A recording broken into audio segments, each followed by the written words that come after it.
Friends जय जगन्नाथ बालेश्वर आपणकर GRS vacancy बाहरी जहाँकि गवर्नमेंट सरकार द्वारा अपडेट आसी जाइए ओडिशा सरकार द्वारा एथिरे फ्री अप्लाई रहिबो नो एग्जाम आउट सिर्फ डायरेक्ट पोस्टिंग आपणकर एथिरे रहिबो।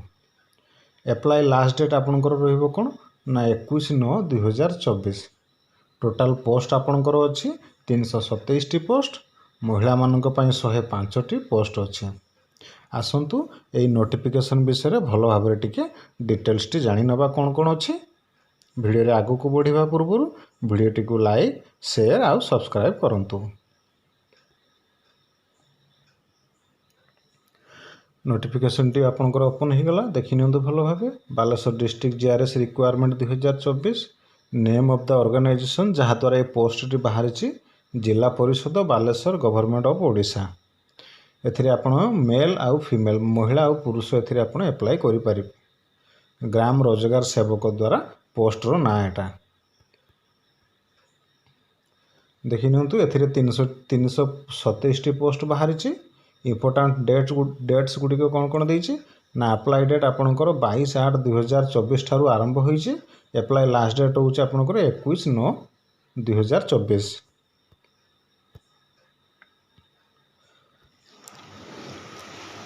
एप्लिकेशन मोड एथिरे कौन अच्छी थ्रो द स्पीड पोस्ट आउ रजिस्टर्ड पोस्ट द्वारा आपन एथिरे एप्लिकेशन अप्लाई करि परिबे। पोस्टल एड्रेस एथिरे कौन कौन देछि ना द cdo/com/eo आउ गोटे कौन रहिला ना जिला परिषद Baleshwar. For daily update Odisha government द्वारा जॉब रो नोटिफिकेशन टी दिया जाइछे। जॉब आपन कोउटी पोस्टिंग पाइबे ना बालेश्वर डिस्ट्रिक्ट रे आपन पोस्टिंग पाइबे। वैकेंसी गुड़िक आसतु देखि नबा मुझे कहूली जिला रोजगार सेवक जीआरएस रे आपनकर 327 टी पोस्ट अच्छी। यूआर कास्ट रे आपनकर 119 टी मेल 58 टी फीमेल अच्छी। एससी बीसी रे 21 टी मेल 12 टी फीमेल अच्छी। एससी रे 29 टी मेल 8 टी फीमेल अच्छी। एसटी रे 53 टी मेल आउ 27 टी फीमेल अच्छी। सैलरी आपनकर एथिरे कोन अच्छी देखि नियंतु।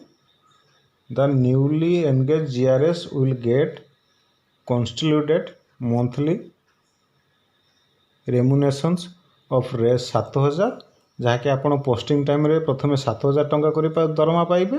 After successfully work for more than 1 year and less than 6 year will get 8500 माने आपण गोटे वर्ष ठारू 6 वर्ष मध्य रे आपण 8500 टंका एथिरे दरमा पाइबे।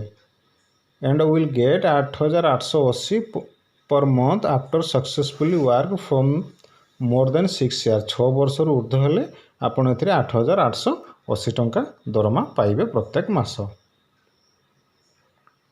एजुकेशन क्वालिफिकेशन टी कोन देछि ना candidates must have passed +2 examination with computer proficiency. For more information about the education qualification check notification एथिरे आपनकर +2 पास होइथिबा दरकार आउ कंप्यूटर रे आपनकर नॉलेज थिबा दरकार। एज लिमिट आपनकर कोन देछि ना 18 रु 40 वर्ष भीतर एथिरे अप्लाई करि परिबे उभय पुरुष आउ महिला। एप्लिकेशन फी एथिरे काहारी पय कोनोसी एप्लिकेशन फी नाही। जनरल एससीबीसी कि एससी एसटी पीएच कैंडिडेट्स का कोनोसी कैंडिडेट्स पय एथिरे एप्लिकेशन फ्री नहीं। आपनकर एथिरे सिलेक्शन टी केमिति हबो ना the selection process of Odisha Gram Rozgar Sevak requirement 2024 include the following stage mark basis आउ डॉक्यूमेंट वेरिफिकेशन ले एथिरे आपण सिलेक्शन हबो। एथिरे आपनको कोनोसी रिटन एग्जाम कि कोनोसी एग्जाम एथिरे आपनको दवा पई पड़िबो नाही। केवल खाली मार्क बेसिस आउ डॉक्यूमेंट वेरिफिकेशन ले एथिरे आपनकर सिलेक्शन टी हबो। डॉक्यूमेंट कोन कोन एथिरे सब लागिबो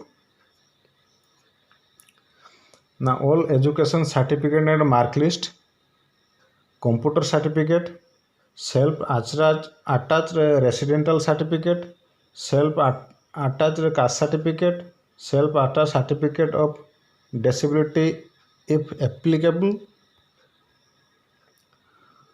one recent colour passport size photograph affix in the application form जो माने होची कोन ना से फॉर्म रे वन रिसेंट माने हाली जो फोटो आपण पासपोर्ट साइज फोटो उठे से फोटो आपण अटैच करके सेटिकी देबे।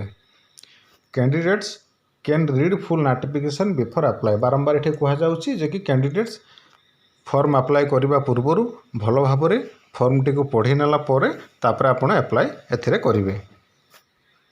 मु आपन को आपरे देदेवी जे आपणकर केमिति एप्लिकेशन टी अप्लाई करेंगे तार पूरा डिटेल्स टी आउ एप्लिकेशन भी आपन को टेलीग्राम चैनल दे देथिबी। एथिरे किछि ऑफिशियल वेबसाइट गुड़िक देछि इंपोर्टेंट लिंक्स एगुड़ा आपन टिके भल भाव रीड करनेबे। रीड कला परे जाके आपन एप्लिकेशन टी अप्लाई करेंगे। बालेश्वर पिला मोर एतिक अनुरोध जदि वीडियोटी आपण मानक भल लगी तो वीडियो को लाइक शेयर आउ सब्सक्राइब करेंगे। धन्यवाद। जय जगन्नाथ।